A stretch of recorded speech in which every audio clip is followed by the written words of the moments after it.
বাচ্চাদের এই ছোট ছোট মুহূর্তগুলো ধরে রাখতে কার না ভালো লাগে।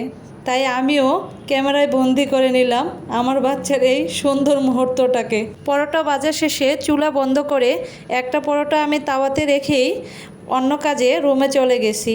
এই সুযোগে ছেলে আমার চেয়ার এনে চেয়ারের উপর উঠে একা একাই পরোটা ভাজতেছে। পরোটা বেজে নিচ্ছে, আবার তা থেকে পরোটা উঠিয়ে প্লেটে নিচ্ছে। দেখেন, আবার প্লেট থেকে ভাজা পরোটা আবার তাওয়াতে দিয়ে দিচ্ছে, আবার ঠিক করেও দিচ্ছে। দেখে মনে হয় বাবাটা আমার খুব সুন্দর করে পরোটা ভাজতে পারে। দেখেন কি সুন্দর করে পরোটা আবার তা থেকে উঠিয়ে নিচ্ছে। মাশাআল্লাহ মাশাআল্লাহ, আবার সে পরোটা ভাজবে। ও মা, এটা কি হলো? পরোটা পড়ে যাচ্ছে তো। মাশাআল্লাহ, আবার ঠিক করে নিয়েছে। বাবা তুমি বেঁচে থাকো 1000 বছর।